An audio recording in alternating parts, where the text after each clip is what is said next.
সোহেল বুখারীর হাদিস। নবীজি যাত্রাবাড়ি মলের টাঙ্গের হিয়ানো যায় একদিন খাড়াই হিসাব করে দিছে।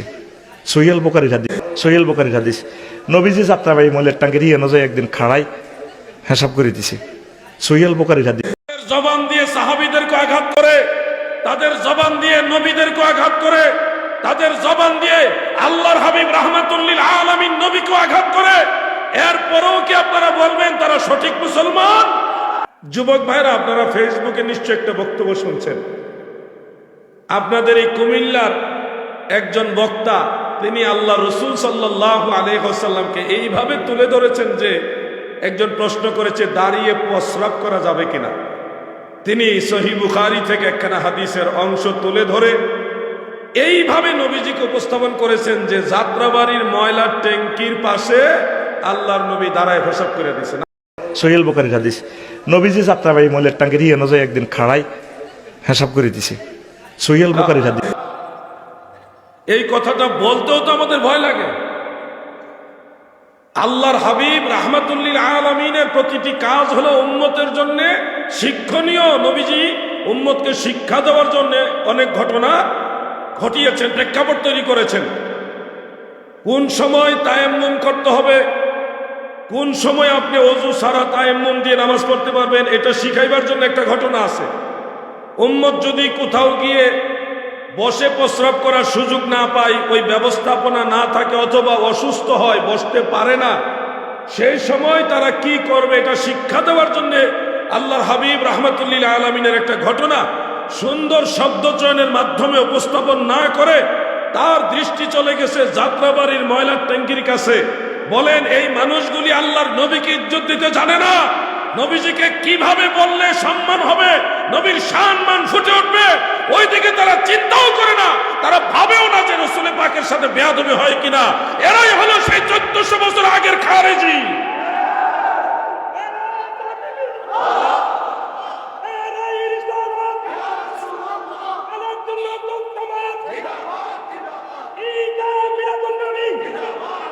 আমি কোনো ব্যক্তির বিরোধিতার জন্য কথা বলছি না, কোনো ব্যক্তির বিরোধিতার জন্য বলছি না।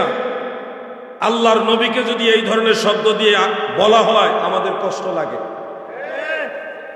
আল্লাহর হাবিব সম্পর্কে যে শব্দটা বলা হয়েছে আপনাদের কি কষ্ট লাগছে না? এই ধরনের শব্দ নবীজির ব্যাপারে যায়? যাত্রাবাড়ির পানির ট্যাঙ্কির কাছে এই কথাটা কি আল্লাহর হাবিব রাহমাতুল লিল আলামিনের সাথে যায়? প্রিয় ভাই আমার, যুবক ভাইরা, এই বিষয়গুলি আপনাদের মনে রাখতে হবে। তাদের জবান থেকে আল্লাহর রসুল নিরাপদ না, আর পীর আউলিয়া সম্মান পাবে তাদের কাছে, এটা তো আশাই করা যায় না। আমরা কখনো কোনো আলেমের আলোচনাকে নেগেটিভ ভাবে দেখি না। বাংলাদেশের অনেক বড় বড় মঞ্চে সাইদি সাহেব নিয়ে আলোচনা হয়, হতেই পারে একজন আলেমের ভালো দিকগুলি আলোচনা হোক, এটা আমরা বিরোধিতা করি না। কিন্তু সাইদি সাহেবের আলোচনা হলে কোনো অসুবিধা হয় না, আমরাও এটার বিরোধিতা করি না। আমরা যখন হযরতে শাহজালাল, শাহপরান, বড় পীর আব্দুল কাদের জিলানী, খাজা মঈনুদ্দিন চিশতি, বড় বড় আল্লাহর ওলিদের কথা বলি, তখন আবার ওনারা চেহারা মলিন করে বলে যে কিচ্ছা কাহিনী বলতেছে। এটা কেমন কথা ভাই? আমি বিরোধিতার জন্য কথাগুলি বলছি না, বোঝানোর জন্য বলছি। সাইদি সাহেবের কথা বলতে চান, বলবেন, যে ভালো দিকগুলি বললে মানুষের মধ্যে উৎসাহ আসবে, সেগুলি বলা কোনো আইব না, দোষ না। আল্লাহর ওলিদের কথা বললে এটা কিচ্ছা হয়ে যাবে, এটা কেমন কথা? সঠিক ইসলাম গ্রহণ করতে হবে। সঠিক ইসলামটা মূলত আল্লাহর ওলিদের কাছে আছে, ঠিক কিনা বলেন? প্রিয় ভাই আমার, ফিতনার যুগে এমন এক জমানায় আমরা আসছি, প্রতিটা কাজে কর্মে সব জায়গায় ফিতনা ঢুকে গেছে। নামাজে গেলেও ফিতনা, রোজা রাখলেও ফিতনা, মুনাজাতে ফিতনা, এমন কোন জায়গা নাই যেখানে ফিতনা নাই। আপনি নামাজ পড়ে আল্লাহর কাছে দোয়া করবেন, ওখানেও ফিতনা আছে। সবে বরাত আসছে, এখানেও ফিতনা আছে। সবে মেরাজ গেল, ওখানেও ফিতনা আছে। রমজান মাসেও ফিতনা আছে না? না। আজান একামত লইও এখন ফিতনা, আজান একামত লইয়া কোথায় যাবেন আপনি? এমন কোন জায়গা নাই যেখানে ফিতনা গ্রাস করেনি। যুবক ভাইরা, সময় যেহেতু আমার হাতে বেশি নেই, 40 গ্রামের যুবক আজকে একসাথে পাইছি। এই জন্য যুবকদেরকে নিয়ে আমি দুইটা কথা, আমলি কথাও বলবো, যদি আমার সাবজেক্ট হলো আকীদা, কিন্তু আকীদার সব কথা বলতে বলতে আমলের কথা যদি আমরা ভুলে যাই তাহলে হবে না। আমি আমলি দিয়ে একটা কথা বলবো যুবকদের উদ্দেশ্যে। এইটা হলো শাবান মাস, মানে শবে বরাতের মাস।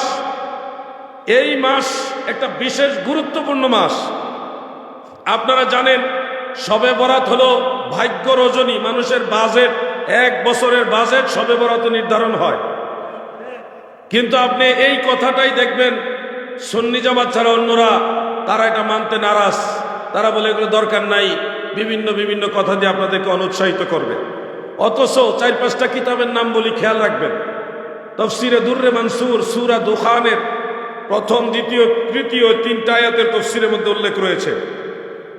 শুআবুল ঈমান লিল বাইহাকি, সেই কিতাবের মধ্যে 2টি হাদিস রয়েছে। জামিউ তিরমিজির মধ্যে ইমাম আবু ঈসা তিরমিজি রাহমাতুল্লাহ আলাইহি একটা হাদিস উল্লেখ করেছেন। মুসান্নাফ আব্দুর রাজ্জাকের মধ্যে আরেকটা হাদিস উল্লেখ রয়েছে। কানজুল উম্মাল এবং জামিউল আহাদিস লিসুয়ুতি, এই 2টা কিতাবের মধ্যে কয়েকটা হাদিস উল্লেখ রয়েছে। এই সবগুলি কিতাবের মধ্যে আম্মাজান আয়েশা সিদ্দিকা, হযরত আবু হুরায়রা সহ এক জামাত সাহাবী এবং তাবেঈ তিনারা বর্ণনা করেছেন। তাফসীর ইবনে কাসিরের মধ্যেও একটা রিওয়ায়াত রয়েছে যেটা মুরসাল কিন্তু সহিহ। সেই রিওয়ায়াতগুলি আলোকে জানা যায় প্রতি বছর লাইলাতুন নিসফে মিন শাবান যখন আসে, শবে বরাত যখন আসে গো, আল্লাহর নবী বলেছেন ওই শবে বরাত থেকে পরের শবে বরাত পর্যন্ত পুরো 1 বছরে কারা কারা মারা যাবে, কারা কারা নতুন করে আবার জন্ম হবে, কোন কোন যুবকেরা এই 1 বছরে বিবাহ শাদী করবে, কাদের সন্তান জন্ম হবে, কার ব্যবসা বাণিজ্য কি হবে, কার ব্যবসায় লাভ হবে, কার লস হবে, কার রিজিকের কি ফাইসালা, পুরো বাৎসরিক বাজেটটা আমার আল্লাহ লাইলাতুল বারাতে নির্ধারণ করে। সুবহানাল্লাহ।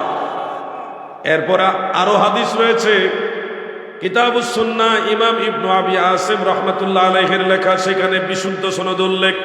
আমার দয়াল নবী বলেছেন লাইলাতুন নিসফি মিন শাবান বা শবে বরাতের রাত্রে আমার আল্লাহ গুনাহগার বান্দা যারা আমার আল্লাহর কাছে ক্ষমা চাইবে, তাদের সবার জীবনের অতীত সমস্ত গুনাহ খাতা শবে বরাতের রাত্রে মাফ করে দিবে।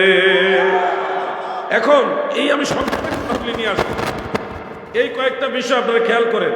শবে বরাতের রাত্রে 1 বছরের বাজেট হয়।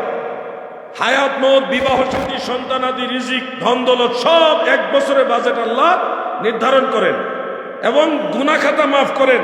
তাহলে এই রাতটা কি গুরুত্বপূর্ণ কিনা বলুন? যেহেতু একটা গুরুত্বপূর্ণ রাত, সেহেতু আল্লাহর কাছে এই রাত্রে বেশি বেশি তওবা, ইস্তেগফার, দোয়া, মুনাজাত, নেক পরে কিছু মানুষের একটু কষ্ট লাগবে, বেদাত, নামাজ পড়া যাবে না, নামাজ পড়লে তাদের কষ্ট লাগে। আপনি যদি কিছুক্ষণ জিকির আজকার করেন শবে বরাতের রাত্রে, বলবে বেদাত। আমি গত 2 দিন আগে ব্রাহ্মণবাড়িয়ার কসবায় মূলগ্রাম দরবার শরীফে একটা মাহফিলে গিয়েছিলাম। যাওয়ার পরে একজন প্রিন্সিপাল হুজুর, আমার অত্যন্ত শ্রদ্ধাভাজন ব্যক্তিত্ব, তিনি একটা হাদিস শরীফ আল্লামা সদরার আব্দুল খালেক রহমতুল্লাহ আলাইহির সিরাজুস সালিকিন এই কিতাব থেকে বের করে দিলেন, যেখানে হযরত আলী রাদিয়াল্লাহু আনহু থেকে হাদিসটা রয়েছে, শুধুমাত্র বাংলা অনুবাদ, কিন্তু কোন কিতাব আছে এটা উল্লেখ নাই। আমি তাৎক্ষণিক ওখানে বসেই আমার মোবাইলে একটা অ্যাপস আছে, বিভিন্ন হাজার কিতাব এখানের ভেতরে আছে, আমি খুঁজে ওই হাদিসটা বের করলাম। এই হাদিসটা ইমাম বাইহাকি তার শুআবুল ঈমানের মধ্যে উল্লেখ করেছেন। হযরত আলী রাদিয়াল্লাহু আনহু বলেছেন, রাআইতু রাসূলুল্লাহি সাল্লাল্লাহু আলাইহি ওয়াসাল্লাম লাইলাতান নিসফি মিন শাবান ফাসাল্লা 14 রাকাত। সুবহানাল্লাহ বলেন। হযরত আলী রাদিয়াল্লাহু আনহু বলেছেন, শবে বরাতের রাত্রে আমি আল্লাহর নবীকে দেখেছি, আমার দয়াল নবীজি 14 রাকাত নফল নামাজ আদায় করেছে। সুবহানাল্লাহ বলেন। এই হাদিসটা হলো ওখানে উল্লেখ, সনদটা একটু দুর্বল, কিন্তু ফাজাইলের ক্ষেত্রে এটাই যথেষ্ট। এই যে হাদিসগুলি রয়েছে ইবনে মাজাহ, সুনান ইবনে মাজাহতে রয়েছে, ইযা কানাত লাইলাতুন নিসফি মিন শাবান ফাকুমু লাইলাহা ওয়া সুমু নাহারাহা। শবে বরাত যখন আসে তোমরা দিনের বেলায় রোজা রাখো, রাতের বেলায় নফল নামাজ পড়ো। আল্লাহর নবীর এই হাদিসগুলি আমরা আমল করি, কিন্তু কিছু ভাইয়েরা আমাদের এই যুবকদেরকে বলবে এইগুলি করো না, এগুলি বিদআত। যেটা হাদিসে আছে সেটা হলো বিদআত, আর তারা যে বলতেছে বিদআত করা যাবে না, এই কথাটাই কোনো কিতাবে নাই। শবে বরাত বিদআত এই কথাটাই কোনো কিতাবে নাই। এটা তারা আমদানি করলো কোত্থেকে? কিতাবুল আন্দাজ থেকে। শবে বরাত বিদআত এটা আমদানি হইল কোত্থেকে? কিতাবুল আন্দাজ। বলেন কিতাবুল আন্দাজ। এটা ধরবেন কেমনে? কেউ যদি বলে এটা করা যাবে না, তারা জিগাইবেন এটা যে বিদআত বললেন, এটাকে আপনি নিজে বিদআত বানাইলেন না কোনো কিতাবে লেখা আছে বিদআত? যদি এটা বিদআত হয় তাহলে আগের যুগের কোনো না কোনো আলিম, বড় বড় ইমাম, এরা কিতাবে লিখে যাবে যে কাজটা করা যাবে না বিদআত। কারণ এটা তো নতুন, হঠাৎ 1400 বছর পরে আসে না, আগের থেকেই চলতেছে। এটা যদি নাজায়েজ হয়, বিদআত হয়, তাহলে কোনো না কোনো মুজতাহিদ কিতাবে লিখে যাবে এটা বিদআত। তো কোন কিতাবে লেখা আছে বিদআত? এই কিতাবের হাওলা দেন এবারত সহকারে, নাকি আপনি নিজে বিদআত বানাইলেন? যারা নিজেরা বিদআত বানায় তারা হলো ফিতনাবাজ, মানুষের আমল নষ্টকারী। আর বিদআত হলে তো কিতাবে লেখাই থাকবে। যারা আজকে শবে বরাতের বিরোধী, তাদের বড় ইমাম হাফিজ ইবনে তাইমিয়া তার মাজমুয়ে ফাতাওয়ার মধ্যে একাধিক জায়গায় শবে বরাতের পক্ষে কথা লিখেছেন। এমনকি তিনি লিখেছেন, মাদারুজুন নবুওয়াতের মধ্যে উল্লেখ রয়েছে, আব্দুল হক মুহাদ্দিসে দেহলভী উল্লেখ করেন হাসিয়াতুত তাহতাবি আলা মারাকিল ফালাহ, সেই কিতাবের মধ্যে ইমাম তাহতাবি রাহমাতুল্লাহ আলাইহি তিনি এই দলিলটা উল্লেখ করেছেন। আল্লাহর নবীর সাহাবী এবং যারা তাবেঈ ছিলেন, খালেদ বিন মাদান, হযরতে শাআবী, হযরতে তাউস, লুকমান বিন আমের, ইমাম আযম আবু হানিফা, এই বড় বড় তাবেঈরা এক জামাত যখন লাইলাতুন নিসফি মিন শাবান শবে বরাত আসতো, ওনারা সবাই দল বেঁধে মসজিদে প্রবেশ করতেন, রাত জেগে মহান আল্লাহর ইবাদতে লিপ্ত থাকতেন। তাহলে আমরা যে শবে বরাত পালন করি, এটা বিদআত নয়, এটা ইবাদত। এটা নাজায়েজ নয়, এটা জায়েজ। এটা বিদআত নয়, এটা সুন্নাত, সুন্নতে সাহাবা। ঠিক কিনা বলেন? কিন্তু যারা এটা বিদআত বানাইছে, এটা কিতাবুল আন্দাজ দিয়ে বানাইছে। আমাদের জেনারেশন যারা, যাদের বয়স 40+, এই জেনারেশনে আমরা শবে বরাত আসলে মাগরিবের নামাজ পড়তাম মসজিদে যায়া, তারপরে জিকির আজকার ওয়াজ নসিহত, এশার নামাজ পড়তাম মসজিদে, তারপরে এশারের পরে আবার ওয়াজ শুনা, মিলাদ কিয়াম মোনাজাত, তারপরে সিন্নি খাইতাম তবরক খাইয়া, তারপরে মাইকের আওয়াজ দেখতাম কোন গ্রামে মাইক বাজতেছে। যেই গ্রামে মসজিদে মাইক চলতেছে আবার দৌড়াইয়া ওই মসজিদে যাইতাম, যাইয়া সেখানেও হুজুরের সাথে জিকির করছি, নামাজ পড়ছি, তারপরে মিলাদ কিয়াম হয়েছে, দোয়া হয়েছে, আবার সিন্নি দিছে, আবার খাইছি। এরপরে ওখানে শেষ হয়েছে, পরে আবার মাইকে কান লাগাইছি কোন গ্রামের মাইক বাজতেছে। যেই গ্রামে আবার মাইক বাজতেছে দিছি দৌড় ওই গ্রামের মসজিদে গিয়া, ওখানে আবার কিছুক্ষণ জিকির করছি, হুজুরের সাথে ওয়াজ শুনছি, হুজুরের সাথে নামাজ পড়ছি, মিলাদ হয়েছে, কিয়াম হয়েছে, মুনাজাত হয়েছে, আবার সিন্নি খাইছি। এই শবে বরাতের রাত্রে 3 থেকে 4 বার সিন্নি খাইছি। আমার কথা, আমাদের জেনারেশনের কথা বলতেছি। 3-4 মসজিদে নামাজ পড়ছি, জিকির করছি, ওয়াজ শুনছি, মিলাদ পড়ছি, দোয়া শরীক হইছি, আর সিন্নি খাইছি। খাইয়া রাত 2টা, 2:30, 3টা পর্যন্ত। এখন আর কোনো মাইক বাজে না। তখন এলাকার মসজিদে গিয়া মুরব্বী যারা আছে, দাদা বা দাদার বয়সী বা বাবার বয়সী, তাদের সাথে নামাজ পড়তাম। নামাজ পড়ে দেখি, মনে করেন 14 রাকাত, 16-20 রাকাত নামাজ পড়ে মনে করতাম যে হাজার হাজার রাকাত নামাজ পড়ছি। পইরা আর দাঁড়ায় থাকতে পারি না, পড়ে এমনও হয়েছে কোরআন তেলাওয়াত করছি, তসবিহ দিছে, তসবিহ ফিরে আবার ঘুমায় পড়তেছি। এইভাবেই ফজর আজান দিছে, এরপরে আবার ওযু কালাম কইরা ফজরের নামাজ পড়ে বাড়িতে গিয়ে ঘুমাইছি। এই হইলো আমাদের জেনারেশনের শবে বরাত পালন। কিন্তু এই জেনারেশনে, বর্তমান জেনারেশনে কিন্তু ইবাদতের এই আনন্দটা অনেকটাই কমে গেছে। নাকি ভুল বললাম আমি? নাকি আপনারা এই ইবাদতের আনন্দ বাড়াইতে হবে। আপনার কাছে বলবে হালুয়া রুটি বিদআত, আপনি বলবেন ভাই হালুয়া রুটি বিদআত হলে ইমাম সাহেবের খাবার দেওয়া বিদআত।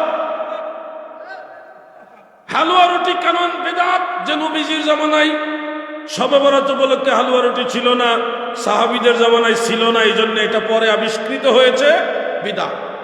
তো আল্লাহ রসুলের জামানায়, সাহাবীদের জামানায় ইমাম সাহেবকে 3 বেলা খাবার দেওয়ার সিস্টেমও ছিল না।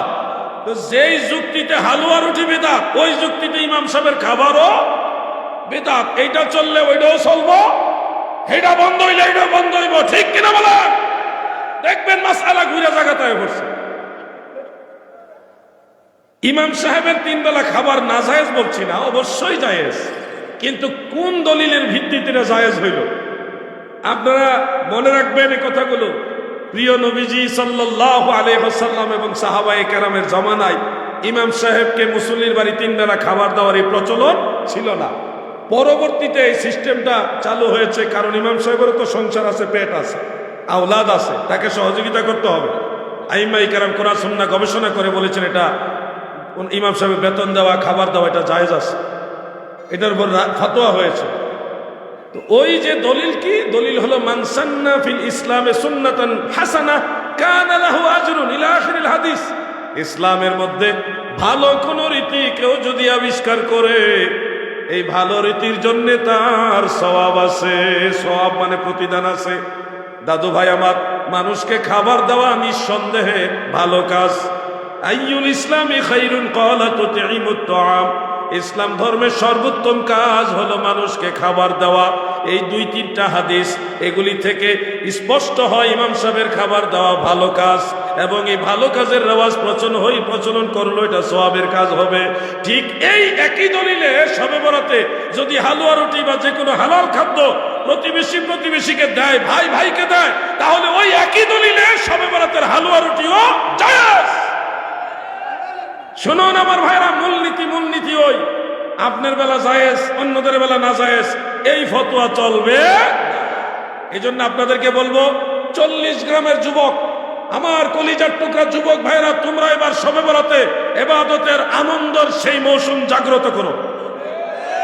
তোমরা নামাজ পড়বে, শবে বরাত উপলক্ষে নামাজ পড়বে, কোরআন তেলাওয়াত করবে, জিকির করবে, প্রয়োজনে 3-4 মসজিদে তবরুক খাইবে।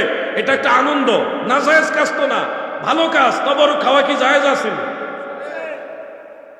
ঘুমাই রয়েছেন আপনারা? তবরুক খাওয়া জায়েজ আসেনি? খাবেন, 3-4 মসজিদে ঘুরবেন আর খাবেন। আপনার যার সামর্থ্য আছে মসজিদে জিলাপি দিবেন, খেজুর দিবেন, পারলে বিরিয়ানি দিবেন, অথবা খিচুড়ি দিবেন। এলাকার মানুষ হালুয়া রুটি এগুলি মসজিদে দিবেন, মানুষ খাবে, দোয়া করবে, ময় মুরব্বীর ইসালে সওয়াবের উদ্দেশ্য এগুলি করবেন, নেক নিয়তে করবেন, আল্লাহ আপনাদেরকে উত্তম প্রতিদান দিবেন। আর আপনারাও মসজিদে ইবাদতের আনন্দ জাগ্রত করুন। এই তো দরজার কিনারে কোরআন নাড়তেছে মাহে রমাদান। মাহে রমাদান যখন চলে আসবে, তখন আমাদের আরেক সমস্যা দেখা দেয়, তারাবি নামাজ 8 রাকাত না 20 রাকাত। এটা একটা সমস্যা দেখা দেয় কিনা ভাই? আপনারা বলেন তো, তারাবি নামাজ কত রাকাত? যুবক ভাইরা বলেন কত রাকাত? 20 রাকাত। আর যারা 8 রাকাত তারাবিহ বানাইছেন, মনে রাখবেন 8 রাকাত তারাবিহ হতে পারে না, কারণ তারাবিহ শব্দটা বহু বচন। 4 রাকাতে 1 তারবিহা হয়, 4 8 রাকাতে 2 তারবিহা তানে হয়, মানে 2 তারাবি হয়, তারাবি হয় না। তারাবি হইতে হলে 3-4 12 রাকাত হইতে হবে সর্বনিম্ন। নামের সাথে কাজ। জিজ্ঞাসা করেন আলেম ভাইদেরকে, হুজুর তারবিহাতুন তারবিহাতানে তারাবিহ ওয়াহিদ তাসনিয়া জমা কে? আলেমরা কথা বলেন, প্রিন্সিপাল কথা বলেন না কেন? 4 রাকাতে 1 তারবিহা, 4 রাকাতে 1 তারবিহা, আর 4 8 দিলে 2 তারবিহা হইল, মানে তারবিহা তানে হইল। 8 রাকাতে কিন্তু তারাবি হয় না, 8 রাকাতে তারবিহা তানে হয়, তসনিয়া হয়, দ্বিবচন হয়। কমপক্ষে 12 রাকাত পড়লে হয় তারাবিহ, নামের সাথে কাজের মিল হয়। তারা যে বাটপার, ডোন্টমেন্টলি শব্দটা ব্যবহারই করলাম, এরা যে বাটপার তার প্রমাণ হলো নামের সাথে রাকাতের মিল নাই, ঠিক কিনা বলে? কয় বুখারী শরীফের মধ্যে আছে আল্লাহ রাসূল সাল্লাল্লাহু আলাইহি ওয়াসাল্লাম 8 রাকাত তারাবি পড়ছে। বুখারী শরীফ কে লেখছে? ইমাম বুখারী। অথচ ইমাম বুখারী শরীফ যে লেখছে উনি নিজেই তারাবি পড়ছে 20 রাকাত। তাইলে মনে হয় বুখারী শরীফ ইমাম বুখারী বুঝে নাই, নাকি বলেন? বুখারী শরীফ মনে হয় ইমাম বুখারী বুঝে নাই, কারণ উনি তো 8 রাকাত পড়েন নাই, উনি পড়ছে কয় রাকাত? 20 রাকাত। দলিল কোথায় আছে আমি বলে দেই। বুখারীর মুকদ্দমার মধ্যে আছে, সহিহ বুখারী মুকদ্দমা ফাতহুল বারীতে জিলদ আউয়ালের মধ্যে ইবনে হাজার আসকালানী দলিলটা উল্লেখ করেছেন সনদ সহকারে। তারিখুল ইসলামে ইমাম যাহাবী উল্লেখ করেছেন ইমাম বুখারীর জীবনীতে, উনি 20 রাকাত তারাবি পড়তেন। এখন আমার ভাইরা, এই 8 রাকাতের ব্যবসায়ী যারা আছে তাদের মূল টার্গেটই হলো মানুষের আমল নষ্ট করে দেওয়া। আজকে একটা হাদিস ব্যাখ্যা করে দেই। 8 রাকাত আর 20 রাকাত নিয়ে যারা ঝগড়া করছেন, আপনাদেরকে একটা হাদিস বলে দেই। এই হাদিসটা রয়েছে ইমাম ইবনে আব্দুল বার রাহমাতুল্লাহ আলাইহির আত-তামহিদ এবং আল ইস্তিসকার, এই দুইটা কিতাবে আছে। এবং এই হাদিসটা ইমাম নববী রাহমাতুল্লাহ আলাইহির খুলাসা কিতাবের মধ্যে একেবারে হাদিসের সনদের মান সহকারে উল্লেখ করেছেন, সনদ সহিহ। মোল্লা আলী কারির মেরকাতের মধ্যে আছে, হাদিসটা সনদ সহকারে বর্ণনা করেছেন ইমাম আবু বকর বাইহাকি রহমাতুল্লাহ আলাইহি তিনার দুইটা কিতাবের মধ্যে। একটা হলো মারিফাতুস সুনান ওয়াল আসাদ, আর একটা হলো সুনানুল কুবরা লিল বাইহাকি। এই দুইটা কিতাবে সনদ সহকারে হাদিস আনছেন। ইমাম জালালউদ্দিন সুয়ুতি হাদিসটাকে সহিহ বলেছেন, ইবনু হাজার আসকালানি সহিহ বলেছেন, ইমাম শিহাবউদ্দিন কাসতালানি সহিহ বলেছেন, ইমাম মোল্লা আলী কারি সহিহ বলেছেন, ইমাম হাফেজ ইরাকি জৈনুদ্দিন ইরাকি এটাকে সহিহ বলেছেন, এছাড়া ইমাম আব্দুল বাকি জুরকানি সহিহ বলেছেন, আর ইবনু হাজার আসকালানি তো ফাতহুল বারিতে সহিহ বলেছেনই।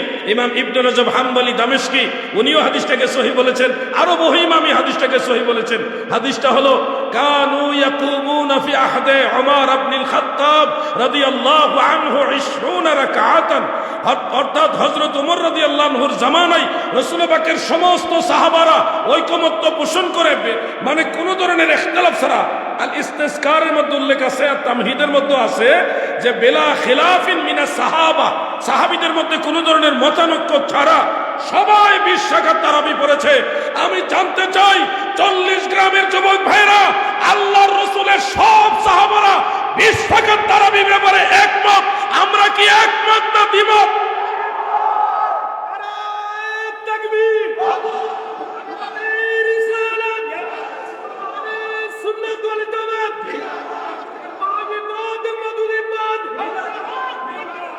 প্রিয় ভাইয়েরা আমার, এই কথাগুলো আপনাদের বলার উদ্দেশ্য হলো ডানে বামে যত ফিতনা আছে এরা কিন্তু আপনাদের আমল নষ্ট করে দিবে। তাহলে আমরা 20 রাকাত তারাবি পাইলাম একেবারে সাহাবায়ে কেরামের ইজমা ঐকমত্য দ্বারা। আমার প্রিন্সিপাল হুজুর আছেন, আরো আলেম ওলামা আছেন, আলিয়া মাদ্রাসার কামিলে ফিকহ বিভাগে একটা কিতাব পড়ায়, উসুলে বাজদাবি। উসুলে বাজদাবি পড়ায় কিনা হুজুর? এখানে ওই ফাজিল মাদ্রাসা এটার মধ্যে নাই, মানে ব্যক্তিগতভাবে থাকবে কিন্তু পড়ায় না, কামিল মাদ্রাসায় পড়ায়। ওই উসুলে বাজদাবির মধ্যে উল্লেখ রয়েছে সাহাবাই কারামের ইজমা হলো হাদিসে মুতাওয়াতিরের সমতুল্য। অর্থাৎ সাহাবাই কারাম যেই ব্যাপারে একমত, এটাকে যদি কেউ দ্বিমত পোষণ করে তার ঈমানই থাকবে না, সে আর জান্নাতে যেতে পারবে না। আমরা কি সাহাবীদের পথে আসি না নাই? সবাই বলেন আসি না নাই? তাহলে বলেন তারাবি কয় রাকাত? জোরে বলেন কয় রাকাত? আর 8 রাকাতের যে বর্ণনা বুখারী এবং তিরমিজিতে আছে এটা হলো তাহাজ্জুদ নামাজের হাদিস। মা কানা ইয়াজিদু ফি রামাদানা ওয়ালা ফি গায়রিহি 11 রাকাতান। আমার নবীজি মাহে রমাদান এবং অন্যান্য মাসে 11 রাকাতের বেশি নামাজ পড়তেন না। এই হাদিস বয়ান করেছেন আম্মা জান আয়েশা। কত রাকাত? 11 রাকাত। তারা কায়দা করে এখানে 3 রাকাত বানায় বেতের আর 8 রাকাত বানায় তারাবি, অথচ হাদিসে তারাবি শব্দ নাই। রমজান মাসে এবং রমজানের বাইরে সব সময় নবীজি নামাজটা পড়তেন। তাহলে তারাবি নামাজ তো সারা বছরই আছে, তাই না? তাহলে এখানেই তো বোঝা যাচ্ছে এই নামাজটা তারাবির হাদিস না, এই হাদিসটা তারাবির হাদিস না, এটা হলো তাহাজ্জুদের হাদিস। এরপর ওই হাদিস নিয়ে আরো কথা শুনেন। আম্মা জান আয়েশা এখানে বলছে নবীজি 11 রাকাতের বেশি কখনোই পড়তেন না। এই সহিহ বুখারীতে আরেকটা হাদিস আয়েশা থেকে আসছে, ওখানেও উনি বলেছেন আমার নবীজি 13 রাকাত পড়তেন। তাহলে আগের হাদিসে বলছে 11-র বেশি কখনোই পড়তেন না, আর পরের হাদিস আমরা পাইলাম নবীজি 13 রাকাত পড়ছে। সেই বুখারী এবং সহিহ মুসলিম উল্লেখ হযরত আব্দুল্লাহ ইবনে আব্বাস রাদিয়াল্লাহু আনহুমা তিনি বর্ণনা করেছেন আল্লাহর রাসূল সাল্লাল্লাহু আলাইহি সাল্লাম 15 রাকাত পড়তেন রাতের বেলায়। কত রাকাত? তাহলে কি 11 রইল না আরো বাড়লো? এখানেও শেষটা হযরতে জাবের আল জুহানি রাদিয়াল্লাহু আনহু, ওই সাহাবী আবার রাসূল পাকের রাতের নামাজের বর্ণনা দিছে, ওইখানে আবার পাওয়া গেছে 17 রাকাত। কত রাকাত? তাহলে 11 রইল না আরো বাড়লো? এখন এই যে 11, 13, 15, 17 বাড়লো, তাহলে কি একটা সত্য আর একটা মিথ্যা? না। দয়াল নবীজি অনেক সময় এই 8 রাকাত তাহাজ্জুদ পড়তেন, 3 রাকাত ভিতর পড়তেন, এই হইল 11। অনেক সময় আর একটু বেশি পড়তেন, ভীতির সহকারে 13 হইতো, অনেক সময় আর একটু বেশি পড়তেন, এইভাবে বাড়তেন, নামাজ বাড়তো কমতো। এখন ভাই যখন সাহাবাই কারাম যেরকম দেখেছে, সাহাবাই কারাম ওই রকমই বর্ণনা করেছে, কোনোটাই মিথ্যা বলেননি, সবগুলি সত্য। কিন্তু এই প্রত্যেকটা হাদিস হলো তাহাজ্জুদ নামাজের হাদিস। কিন্তু আফসোস হলো আমাদের এই ভাইয়েরা তাহাজ্জুদ নামাজের এই হাদিসগুলি এনে তারাবির নামাজের সাথে মিলাই দিয়েছে। এই হলো ফিতনা। যুবক ভাইয়েরা আমার, সময় একেবারে আমার হাতে কম, যার কারণে আমি কি করব আমি সেটাই বুঝে পাচ্ছি না। আপনাদেরকে শুধু অনুরোধ করছি, আমরা যতগুলি কথা বলবো এই কথাগুলি আমাদের নিজস্ব বানোয়াট কথা না, আমরা চাপাইয়া দিতেছি এরকম না, বরং আগের ইমামরা যেইভাবে চলেছে আমরা আপনাদেরকে ওইভাবেই চলার জন্য বলতেছি। 20 টাকার তারাবিকে আমরা বানাইছি না, আগের থেকে আসছে। যারা মিলাদকে মানেন না, মিলাদকে আমরা বানাইছি না, আগের থেকে আইছে। খুব খেয়াল করেন, মিলাদকে আপনি খুঁজে পান না। আমি যখন কুড়িগ্রামে গেছিলাম মাহফিলে নাগেশ্বরী থানায়, তখন ওই অঞ্চলের হেফাজত, কওমি এবং জামাত সব ধরনের আলেমরা, 6টা দলের আলেম আমার সাথে একটা মোজাকারায় বসেছিল, আলোচনায় বসেছিল। এক ধরনের ডিবেট, সরাসরি ডিবেট না, কিন্তু এটা মোজাকারা। সেখানে কয়েকজন মুবাহিস উপস্থিত ছিলেন, বয়োজ্যেষ্ঠ কওমি অঙ্গনের বড় বড় আলেম উপস্থিত ছিলেন। ওনারা অত্যন্ত ভদ্র এবং শরীফ। তেনারা এই নবীজির মিলাদ নিয়ে কথা বলেছিলেন, প্রশ্ন করেছিলেন। আমি ওনাদের উত্তরে বলেছিলাম যে মিলাদ মুস্তাহাব, প্রচলিত মিলাদ এটা মুস্তাহাব।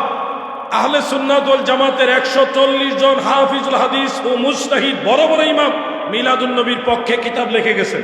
আমি কয়েকজনের নাম বললাম, বলার পরে আরেকজন আমাকে প্রশ্ন করলো, ওনারা কি মূল মিলাদের ব্যাপারে লেখছে না প্রচলিত মিলাদকে মুস্তাহাব বলছে? আমি উত্তরে বলেছিলাম যে মূল মিলাদ তো আল্লাহ রসুল নিজেই করছে, এটা তো সুন্নাত। আর প্রচলিত মিলাদকেই ইমামরা মুস্তাহাব বলছে। প্রচলিত মিলাদ মুস্তাহাব, আর মূল কাজ তো আল্লাহর নবী নিজেই করছে। ইমাম ইবনু হাজার আসকালানী, ইমাম সুয়ুতী রাহমাতুল্লাহ আলাইহি, তিনি লিখেছেন কাদ ইস্তিখরাজা লাহুল হাফিজ ইবনু হাজার আসলান মিনাস সুন্নাহ।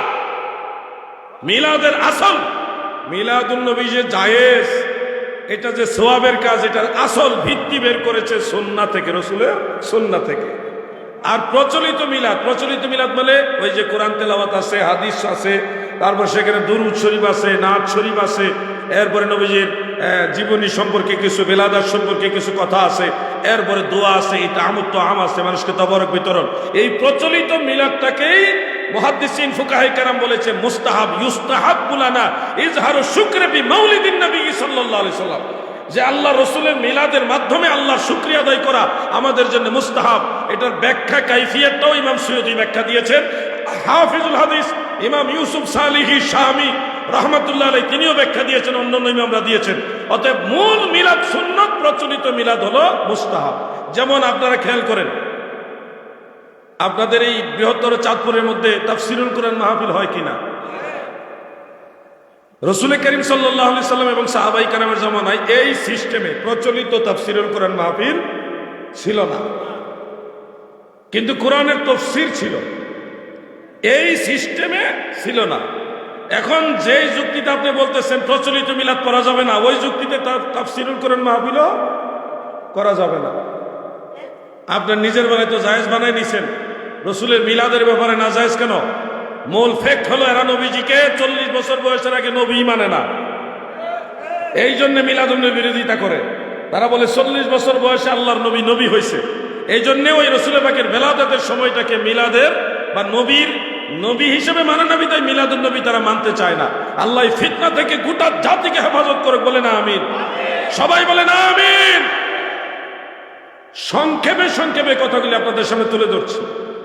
যুবকদের, বিশেষ করে যুবকদের উদ্দেশ্যে আরেকটা আলোচনা আমি থ্রো করতে চাই। সেটা হলো, আপনারা যুব সমাজ এই ব্যাপারে জানেন, মা বাবার কদম বুসি করলে শিরকের ফতোয়া আসে, মাথা নত করলে শিরিক হয়ে যায়, এই ফতোয়া আছে না নাই?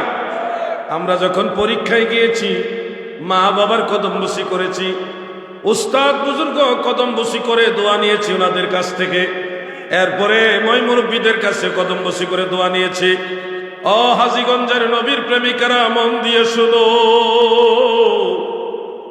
মাত্র 20-30 বছরের ব্যবধানে আমাদের যুব সমাজের মাঝে কদম বসির প্রচলনটা অনেক কমে গেছে। এটা ওনাদের এই যুবকদের কারণে কমে নাই, কিছু ডিজিটাল শায়েক বের হয়েছে, বেশি ডিজিটাল, এদের অতিরিক্ত আন্দাজের ফতোয়ার কারণে মা বাবার কদম বসি সন্তানের পক্ষ থেকে কমে গেছে। আজকে অধিকাংশ যুবকেরা মা বাবার প্রতি আদব রক্ষা করার চেষ্টা করে না। বেজার হয়েন না, আয়োজন করছেন আপনারাই। 40 গ্রামের যুবক ভাইরা, আপনাদের সম্মান, আপনাদের প্রতি মহব্বত রেখে আমি বলছি, মা বাবার সম্মান যদি না করেন, আপনি যত বড় আলেমই হন, বুঝদার হন, জ্ঞানী হন, যাই হন, আপনার কোন দোয়া আল্লাহর কাছে কবুল হবে না। তুফাজ্জল হোসেন ভৈরবী সাহেবের নাম মনে আছে? তিনি একটা গান গাইতেন, ইসলামী সঙ্গীত। মা বাবার কথা মতো যে জন চলে না, মা বাবার কথা মতো যে জন চলে না, আল্লাহ নবীজির দয়া তারা পাবে না রে, আল্লাহ নবীজির দয়া তারা পাবে। স্বয়ং রাহমাতুল্লিল আলামিন নবী যখন দেখলেন দুধ মা হালিমাতু সাদিয়া রাদিয়াল্লাহু তাআলা আনহা আসলেন, নবীজির গায়ের চাদর মুবারক খুলে এইভাবে বিছায়া দিলেন মাকে বসাইবার জন্য। আপনারা কোনোদিন মায়ের জন্য এরকম করেছেন? আল্লাহর হাবিব যিনি, যার উপরে সৃষ্টি জগৎ আর বড় কেউ নাই, সেই নবী নিজের গায়ের চাদর মুবারক বিছায়া দিছে দুধ মায়ের জন্য। সরাসরি গর্ভধারিণী মাও না, দুধ মা, তিনার জন্য গায়ের চাদর মুবারক বিছাই দিছে। আল্লাহর হাবিব রাহমাতুল্লিল আলামিন বলেছেন, সন্তান যদি মায়ের পায়ে চুমা খায়, ওই চুম্বনটা আল্লাহর জান্নাতের চৌখাটে গিয়ে লাগে। ও যুবক ভাইরা, আমি নিজে এটা আমল করি মাঝে মধ্যে। আমার মা, আমার আব্বা, আল্লাহ পাক দুজনকে এই হায়াতে বাঁচিয়ে রেখেছেন। সুযোগ পাইলে আলহামদুলিল্লাহ আমার আব্বা আম্মা দুইজনের কদম বসি করি, সরাসরি মায়ের পায়ে চুমা খাই ঠোঁট দিয়া। আম্মা যান যখন বিছানায় শুয়ে থাকে রাতের বেলায়, চুপচাপ পায়ের কাছে বসে পায়ের মধ্যে চুমা খাই। আলাদা একটা অনুভূতি এখানে ফিল করি, একটা ব্যতিক্রম শান্তি পাই। মনে হয় যে পৃথিবীতে যত শান্তির জিনিস আছে, এটা সবচেয়ে বড় শান্তি পাই। এই জায়গাটা চুমা দিলেই মনে হয় কি যেন একটা আনন্দ, কি ব্যতিক্রম একটা শান্তি এই হৃদয়ের ভিতরে লাগে। আমি 40 গ্রামের যুবক ভাইদের কাছে বিনয় করে বলছি, আপনারা এই কথাটা রাখবেন কিনা যে মা বাবার কদম বসি করবেন? যুবক ভাইরা বলেন, মা বাবার কদম বসি করবেননি? সবাই, সব যুবক ভাইরা বলেন ইনশাআল্লাহ। সম্মান কমবে না, একদিন ট্রাই করে দেখেন না, একদিন ট্রাই করে দেখেন কি আনন্দ লাগে কালবের ভিতরে। আপনি দেখবেন, আপনাকে যে মৌলভী সাহেব বলছে হ্যাঁ কদম বসে এটা হিন্দুদের কালচার, এই মৌলভী মূর্খ। আমি মূর্খই বললাম তাকে, মাইন্ড করবেন না, মূর্খই বললাম তাকে। কেন জানেন? 10 জন সাহাবী থেকে কদম বসির হাদিস বর্ণিত আছে। সিহাসিদ্দার 3টা কিতাবের মধ্যে কদম বসির হাদিস বর্ণিত রয়েছে। আবু দাউদে, তিরমিজিতে, ইবনে মাজাতে, ইমাম বুখারীর কিতাবের মধ্যে পর্যন্ত কদম বসির হাদিস আছে। আর এ বলতেছে কদম বসি বিদআত, শিরিক, এটা হিন্দুদের কালচার। যেই লোক সিহাসিদ্দার হাদিস জানে না, এ লোক আলেম, এটা বিশ্বাস করতে কষ্ট হবে না আমাদের? মাথা নত করলে শিরিক হয়ে যাবে, এই যুক্তি চলবে না। এখানে ইন্নামাল আ'মালু বিন্নিয়াত, নিয়তের ব্যাপার আছে। নিয়ত করে যদি সেজদার উদ্দেশ্যে মাথা নত করেন তাহলে হারাম শিরিক হবে। কিন্তু আপনি সেজদার জন্য মাথা নিচে যায়নি, আপনার মা, আপনার বাবা বসে আছেন, চেয়ারে বসে আছেন বা খাটে বসে আছেন বা শুয়ে আছেন, তখন আপনার বাবা, মা বা উস্তাদ, ওনার পায়ে চুমা খেতে গিয়ে মাথাটা সামান্য নত হইলে শিরিক যদি হয়ে যায়, তা আপনি আপনার ঘরের দরজার যে সিটকারি বা লক লাগাইবেন, খুলবেন নিচেরটা, তখন কেমনে কি করবেন? কোনো কারণে যদি হাতের থেকে মোবাইলটা পড়ে যায়, আজকের মাহফিলে তো এরকম ঘটনা হইতে পারে, হাত থেকে মোবাইলটা নিচে পড়ে গেছে, তুলবেন না? মোবাইলটা কি তুলবেন না? তুলতে গেলে তো মাথা একটু নিচে যাবে, তখন কি শিরক হয়ে যাবে নাকি? শিরক কি এত সস্তা? এরা পাইকারি ধরে মানুষকে শিরিক আর বিদআতের ভয় দেখাইতেছে। মা বাবার কদম বসি করবেন, কদম বসির নিয়তে মা বাবার কদম বসি করবেন।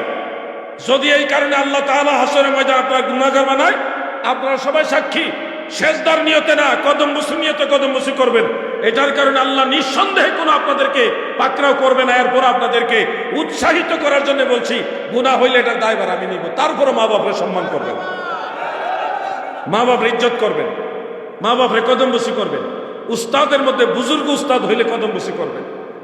কয়েকদিন আগে কসবা থানা একটা মাহফিলে গেছিলাম বারাই গ্রামে। আমার স্কুল জীবনের একজন স্যার, ভুইয়া স্যার নামে খ্যাত স্যার, মঞ্চে বসা। আমি জানি না, স্যারের আগে তো দাঁড়িয়ে ছিল না, এখন দাঁড়িয়ে রাখছে, চিনি নাই। ওয়াজ করতেছি, ওয়াজের ভিতরে ভুইয়া স্যারের একটা ঘটনা আমার জীবনে আছে। স্যারে আসতেছে, আমি বাইসাইকেল দিয়ে চালাইয়া চালাইয়া টিফিন ক্যারিয়ার দিয়ে আমার আব্বাজানের জন্য খাবার নিয়ে যাইতেছি বাজারে, দোকানে। এখন দেখি স্যার আসতেছে। স্যার যখন আসতেছে, কলিজাটা ধুপ ধুপ করে কাঁপা শুরু করছে। স্যারের সামনে সাইকেল চালাইছি, এটা মারাত্মক বেয়াদবি মনে করিস। মানে ওই সময় আমরা মনে করতাম যে স্যারের সামনে সাইকেল চালানো বেয়াদবি। লাভ দিয়ে নাইমনা সাইকেল সহ টাইম না, এই যে দেখি আছে রাস্তা থেকে সাইডে হলো ধান ক্ষেত, ধান ক্ষেতের সাইডে নামছি সাইকেল নিয়ে, এক হাতে টিফিন ক্যারিয়ার আর এক হাতে সাইকেল নিয়ে ওখানে দাঁড়াইয়া কাঁপতাছি, ডরাইতাছি। স্যারের সামনে সাইকেল চালাইছি, এটা অনেক বড় বেয়াদবি হয়েছে, কালকে স্যারে মারবো। চিকন বেদ দিয়া, জালি বেদ দিয়া ফিটা দিব, এই ডরে কাঁপতাছি। স্যারে যাওয়ার সময় আসসালামু আলাইকুম লম্বা একটা সালাম দিছে। স্যারে বুঝতে পারছে যে এটা আদব প্রদর্শন করার জন্য করছি। যাওয়ার সময় গেছে, উফরুট উফরুট কই যেতে যা যা যা কয়েছে স্যারে গেছে, আমিও টান দিয়ে আর সাইকেল উঠছি না, যাইতাছি গা সাইকেল ঠেইলা দোকানে গেছে আব্বার কাছে। আব্বা তো ভাবছে না জানে কোথায় কি গন্ডগোল হয়েছে কিনা, মারামারি করে আইছে কিনা, ডরে গেছে আব্বা, কিছু হয়েছে কিনা। আমি এই ঘটনাটা বলতেছি, স্যারে যে আমার পাশে বসে, আমি তো চিনি নাই। স্যারে কয় আমি ওই আর কি ওয়াজ বাইরে মুখ দিয়া, ওয়াজ গেছে বন্ধ হয়ে লাভ মেরে গেছে, স্যারের কদমে পড়ছি। স্যার বেয়াদবি নিয়ে নামনের সামনে চেয়ারে বইছি, আমনের সাথে চেয়ারে বইছি, বেয়াদবি মাফ করে দেন, কদম ধরে বসে রয়েছি স্টেজের মধ্যে। স্যারে যখন কইছে তুই ওয়াজ কর, তোরে হুকুম দিলাম ওয়াজ কর, এরপরে আবার বইছি, কিন্তু বইলো আর ওয়াজ বাইরেও না মুখে দিয়ে ডরে। এখনো সেই ফিলিংসটা আমাদের ভিতরে কাজ করে। কিন্তু আমার এই প্রজন্মের যুবক ভাইদেরকে আমি বিনয় করে বলে যাচ্ছি, আপনারা যদি আপনাদের মা বাবা উস্তাদকে সম্মান করেন, আপনাদের সম্মান কমবে না। আল্লাহ আপনাদের দুনিয়া আখিরাতে সম্মান বাড়াই দিবে, ঠিক কিনা বলেন? এই জন্য বলছি মা বাবার কদম মুসি করবেন, উস্তাদকে সম্মান করবেন, সম্মান কমবে না, আল্লাহ সম্মান বাড়াবে। সময় কম বিধায় আমি একটা সিস্টেম করি, মাত্র অল্প কয়েক মিনিট আমি আলোচনা করব। আর এর মাঝে একটা কাজ করি, যেহেতু যুব সমাজের আয়োজন, তাও 1-2 গ্রাম 10-20 গ্রাম না, 40 গ্রামের আয়োজন। এটা আমার ভাবতাম না, তাহলে ওয়াজ হয়ে যাবো। 40 গ্রামের যুবকের কাজ আয়োজন। এই জন্য আমি যুবকদেরকে স্পেশালি একটা সুযোগ দেই, যে কোনো 2 জন যুবক ধর্মীয় প্রয়োজনীয় 2টা প্রশ্ন করবেন। 2টার বেশি আমি নিব না, 2টাই নিব। যে কোনো 2 জন, এটা আপনাদেরকে স্পেশাল অনার করলাম। আপনাদের মাহফিল, আপনাদেরকে আমি একটু বেশি বিশেষ করে সম্মান করলাম। ধর্মীয় এবং শিক্ষণীয় প্রশ্ন করবেন, যেটা 10টা ভাই কিছু শিখতে পারবে। এমন প্রশ্ন করেন না যে নূহ নবীর নানির বাপের নাম কি, আদম নবীর ছেলে শীষ নবীর স্ত্রীর নাম কি। এই ধরনের প্রশ্ন মানুষের প্রয়োজন নাই, জরুরি না। এই ধরনের শিক্ষণীয় প্রশ্ন করবেন। যে কোনো 2 জনকে আমি সুযোগ দিব। যারা প্রশ্ন করার ইচ্ছুক, আপনারা মেহেরবানি করে মঞ্চের একটু কাছাকাছি আসেন। আমি 1 মিনিট টাইম দিলাম, ওই সময়টা একটু জিকির করে ইসমে জাত আল্লাহ আল্লাহ আল্লাহ আল্লাহ। না সরাসরি নেই, আল্লাহ আল্লাহ জিকির করেন, সবাই ভালো লাগবে। আল্লাহ আল্লাহ আল্লাহ আল্লাহ আল্লাহ আল্লাহ।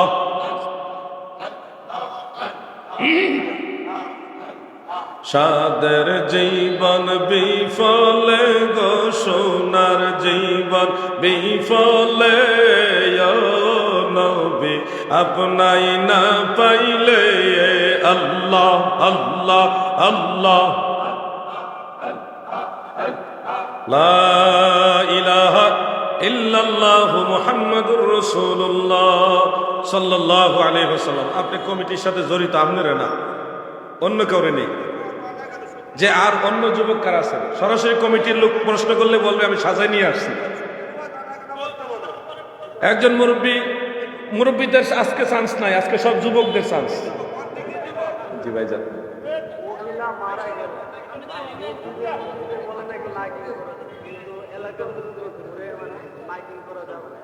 আচ্ছা, বুঝতে পারছি। মহিলা মারা গেলে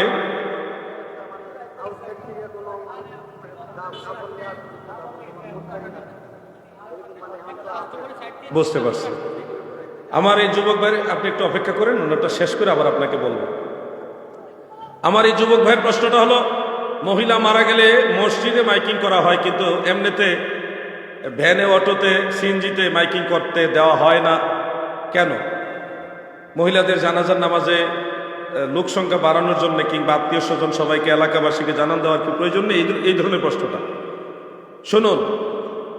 খাতুনে জান্নাত হযরতে ফাতেমাতুজ জাহরা রাদিয়াল্লাহু তাআলা আনহা, তিনি ওসিয়ত করে গিয়েছিলেন যে উনি ইন্তেকাল শরীফের পরে ওনার জানাজা এবং দাফন কাফনটা যেন রাতের বেলায় হয়, যেন আউট কোনো মানুষ ওনার লাশটা কতটুকু লম্বা ছিলেন, কি রকম ছিলেন, এটাও যেন বুঝতে না পারে।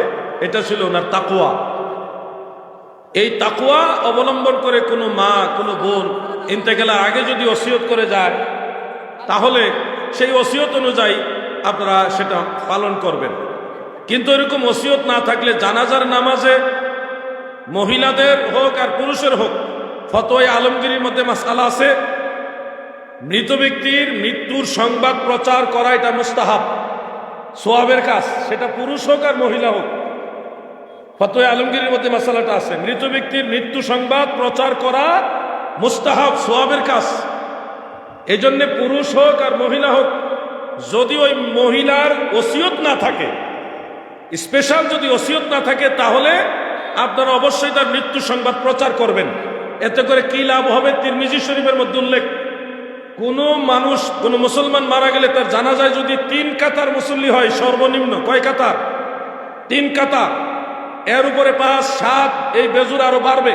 সর্বনিম্ন 3 কাতার মুসল্লি যদি হয়, এবং সহিহ মুসলিমের মধ্যে আছে কমপক্ষে 40 জন পরহেজগার মুসলমান যদি সেই জানাজার নামাজে উপস্থিত থাকে, কতজন? 40 জন। কতগুলি? ভালোভাবে খেয়াল করবেন। কমপক্ষে 40 জন, ঊর্ধ্বে 100 হইতে পারে, আরো বেশি হতে পারে। আর সর্বনিম্ন 3 কাতার, ঊর্ধ্বে 5, 7, আরো বেশি হতে পারে। এই যে 40 জন মুত্তাকি মুসলমান আর 3 কাতার মুসল্লি যদি কোনো মুসলিমা নারী পুরুষের জানাজার নামাজে উপস্থিত হয়ে জানাজায় শরীক হয়, জানাজা পড়ায়, অংশগ্রহণ করে, আল্লাহর নবী বলেছে তাদের এই জানাজায় অংশগ্রহণ হয়ে নামাজ পড়ার উসিলাই তাকে জান্নাতে দেওয়া হবে, গুনাহ খাতা যা আছে মাফ করে দিবে, শুধুমাত্র এটুকুর উসিলাই। এই জন্য আপনাদেরকে বলবো, আমার এই যুবকদের প্রশ্নটা খুবই দরকারি প্রশ্ন, যুগের চাহিদা অনুযায়ী প্রশ্ন। মসজিদের মাইকে এলান করেছেন, পাশাপাশি সম্ভব হলে এলাকার মানুষকেও এলান করবেন, জানাজার নামাজের জন্য মুসল্লি সংখ্যা বাড়ে। আল্লাহ যেন আমাদেরকে ওইভাবে আমল করার তৌফিক দেন, বলেন আমিন। কি এই সংক্রান্ত নামাজ, জানাজা, এই সংক্রান্ত অনেকগুলি মাসআলাই বইটার মধ্যে আমি উল্লেখ করেছি।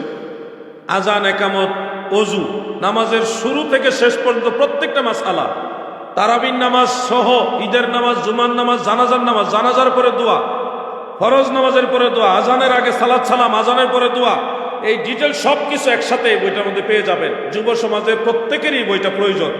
লা মাযহাবীদের খণ্ডন করে করে বইটা লিখেছে হানাফি মাযহাবের পক্ষে। বইটার নাম প্রিয় নবীজির সালাত। এই বইটা হাদিয়া 500 টাকা, বড় বই তো, প্রত্যেকের সংসারই লাগবে, নারী পুরুষ সবার দরকারি, বইটা সংগ্রহ করে নেবেন। আরেকটা বই আছে নবীজি নূরের তৈরি, এটার পক্ষে, মাটির ব্যবসায়ী যারা, আপনারাও পড়বেন। এই বইটা 200 টাকা হাদিয়া, সংগ্রহ করে রেখে দেন। আরেকজন যুবক, জি আপনি কমিটিতে আসেন না? আচ্ছা তাহলে বলেন। ওয়ালাইকুম সালাম।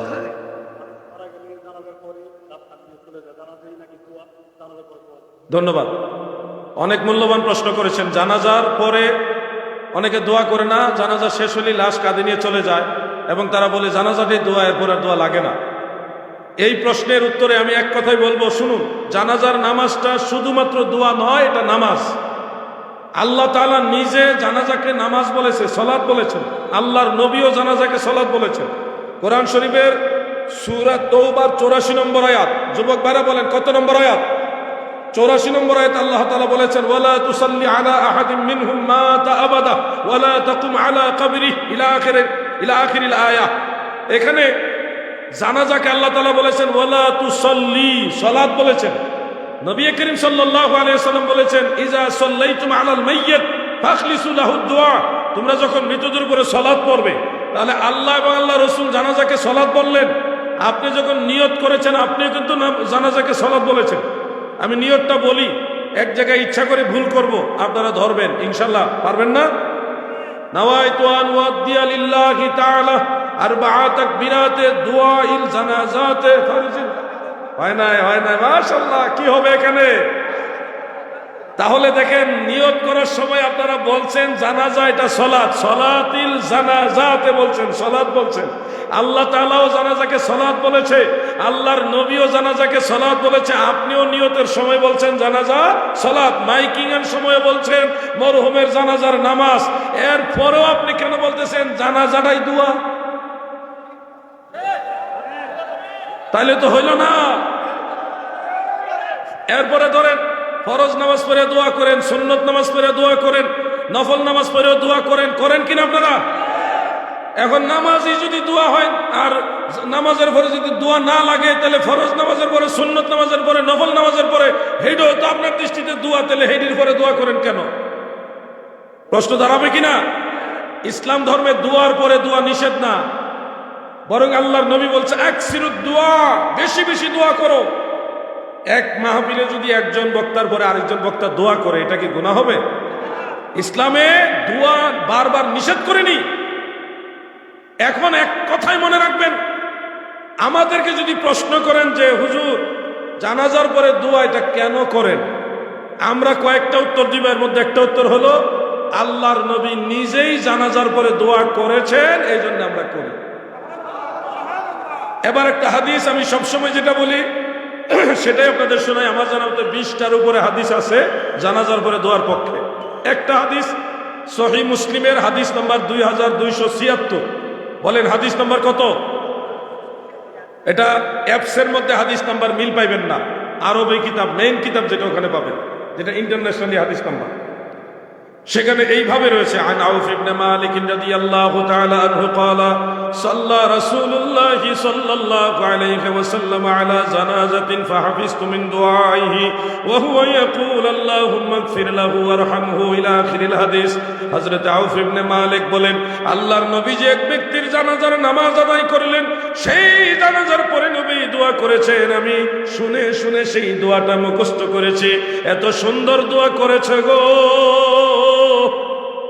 ওই দোয়া শুনে আমার কাছে আক্ষেপ হচ্ছিল, আমি যদি এই মৃত ব্যক্তি হইতাম আর আল্লাহর নবী আমার জন্য এইভাবে দোয়া করতেছেন, কতই না ভালো হইতো। দয়াল নবী যে এই দোয়া কখন করেছেন এই ব্যাপারে স্পষ্ট উল্লেখ করেছেন ইমাম নববী রাহমাতুল্লাহ আলাইহির শরহে মুসলিমের মধ্যে। আল্লাহর হাবিব সেই দোয়াটা করেছেন বাদা সালাত, জানাজার নামাজের পরে। অতএব আমার প্রশ্ন এবার 40 গ্রামের যুবকদের কাছে, মুরব্বী বাবারা সহ সবাই আপনারা বলুন, রাহমাতুল লিল আলামিন নবী যেহেতু জানাজার পরে দোয়া করেছেন, সেহেতু জানাজার পরে দোয়া জায়েজ না নাজায়েজ? জবান খুলে বলে জায়েজ না নাজায়েজ? আমি কওমি মাদ্রাসার আলেম ভাইদেরকে সম্মান দিয়ে একটা কথা বলতে চাই, ওনারা জানাজার পরে দোয়া করতে চায় না কেন? তাদের দলিল কি? তাদের দলিল হাদিস না, কোরআনের আয়াত না, ওনাদের দলিল হলো কয়েকটা এবারত, ফিকহ কিতাবের এবারত। সেখানে কি রয়েছে? এবারত হলো লা তাকুমু লিদ-দুআই বাদা সালাতিল জানাজা, জানাজার নামাজের পরে দোয়ার জন্য দাঁড়াবে না। এটুকু, এরকম দুই একটা এবারত আছে, এগুলি পরে ওনারা মনে করে জানাজার পরে দোয়া করা জায়েজ নাই। ভাই, একটু জিম্মেদারি নিয়ে আমানতদারিতার সাথে মানুষের কাছে কথাগুলি প্রকাশ করবেন। এই যে এবারতটা, এটা সম্পূর্ণ না, এর আগে পিছে আরো কথা আছে। সম্পূর্ণ এবারতটা বলুন, দেখবেন আপনার ভুল ভেঙে যাবে। জানাজার পরে দোয়া করা যাবে না, এই কথার পিছনে যে এবারত বলা হয় লা তাকুমু লিদ-দুআই বাদা সালাতিল জানাজা, এবারত এখানে শেষ না, আরো আছে লিআন্নাহু ইউশবিহুস সালাহ। এই কথাটা বলেন না কেন ভাইয়া? জানাজার পরে যেভাবে কাতারবন্দি হয়ে আপনারা নামাজ পড়েন, ওইভাবে যদি দোয়ার জন্য দাঁড়িয়ে থাকেন, তাহলে এটা নামাজের সাথে সাদৃশ্য হয়, তসবিহ হয়, ম্যাচিং হয়ে যায়। এই জন্য ফকিহগণ কিয়াস করে বলেছেন জানাজার পরে তোমরা দোয়ার জন্য কাতারবন্দি হয়ে দাঁড়াবে না। আপনারা কি কাতারবন্দি হয়ে দোয়া করেন না কাতার ভেঙে দোয়া করেন? তাহলে তো ফতোয়া মোতাবেক আমরা ঠিকই আছি। এরপর আরেকটা ইবারত নিয়ে ওনারা জালিয়াতি করেন। প্লিজ আপনারা মনোযোগ দিয়ে শুনবেন। আমি জানি এখানে আশেপাশে আপনারা শুনছেন, না শুনলে আপনাদের লোকেরা শুনছে। আরেকটা ইবারত হলো খুলাসাতুল ফাতওয়ার মধ্যে ইমাম তাহের ইবনে আব্দুর রশিদ আল বুখারী রাহমাতুল্লাহ আলাইহি তিনি লিখেছেন লা ইয়াদউ বা'দা তাসলিম। আপনারা শুধু এটুকুই বলেন। আমি আজকে বলছি এটুকু বলে শেষ করেন কেন? ফতোয়া বাহারুর রায়কের মধ্যে দেখেন, এবারও তো এখানে শেষ না, আরো আছে। এখানে শেষ না, এবারটা আরো আছে। খোলাসা কিতাবের রেফারেন্স আছে লা ইয়াদউ বা'দা তাসলিম আনিল ফাদলি লা বাসা বিহি। জালিলুল কদর ফকি মুজতাহিদ ইমাম ফাদলি বলেছে জানাজার পরে দোয়া করা কোনো অসুবিধা নাই, জায়েজ, সুবহানাল্লাহ বলে। কিন্তু আমাদের ভাইরা ওই অংশটা বলে না। কেন রে ভাই? গোপন করে লাভ কি? সত্য সঠিক জিনিসটা আমরা জানতে চাই কিনা বলেন? সবাই বলেন চাই কিনা? আমরা বলি জানাজার পরে দোয়া করা মুস্তাহাব। আমাদের কি জালালি সাহেব আসছেন, আলমগীর হোসেন জালালি সাহেব, ওনার জন্য একটা তাকবীর দিন। নারায়ে তাকবীর, নারায়ে রিসালাত, আহলে সুন্নাত ওয়াল জামাত, মাওলানা আলমগীর হোসেন জালালি সাহেবের আগমন। নারায়ে তাকবীর, নারায়ে রিসালাত। যুবক ভাইরা, এই ব্যাপারে আমি আলাদা একটা কিতাব লিখছি জানাজার পরে দোয়া নিয়া। আমি আলাউদ্দিন জিহাদি মরে গেল না থাকলেও আপনাদের প্রয়োজন যা যা দলিল এগুলো আমি লিখে যাচ্ছি। ইতিমধ্যে প্রায় 30টার উপরে কিতাব লিখছি, যেগুলি প্রয়োজন যুগের চাহিদা অনুযায়ী প্রতিনিয়ত লেখালেখি আমি করছি, চালিয়ে যাচ্ছি। আপনারা এইগুলি পড়বেন, নিজেরাও সহযোগিতা করবেন। এই জন্যে আমি আর আলোচনা সামনে নিলাম না। যদি হায়াতে বেঁচে থাকি, আমাদের নবীকে বিশ্বনবী বলা যাবে কি? প্রিয় নবীজিকে বিশ্বনবী বলা উচিত না, কারণ বিশ্ব শব্দটাকে আরবিতে বলা হয় আলম। আমার নবী শুধু আলমের নবী না, তিনি রাহমাতুল্লিল আলামিন। শুধু একটা জগতের নবী না, তিনি সমগ্র সৃষ্টি জগতের নবী। এখন আপনি বলবেন বিশ্বনবী বললে সব জগতের নবী অস্বীকার হয় না। আমি বলবো ওই যুক্তিতে কোনোদিন কি আল্লাহকে বিশ্ব আল্লাহ বলছেন আপনি? কোনোদিন তো আল্লাহর ক্ষেত্রে আপনি বিশ্ব আল্লাহ বলেন না। নবীর ক্ষেত্রে কোনো বিশ্বনবী বলতে চান, উদ্দেশ্যই তাদের মূলত ভালো না। নবীজির সম্মানকে তনকিস করা হলো মূল টার্গেট। যদি আপনারা বিশ্ব আল্লাহ বলেন, তাইলে বুঝতাম যে ঠিক আছে, আপনারা ওই যুক্তি মানেন। আপনার যুক্তি হলো নবীজিকে বিশ্বনবী বলা, আল্লাহর ক্ষেত্রে এটা ব্যবহার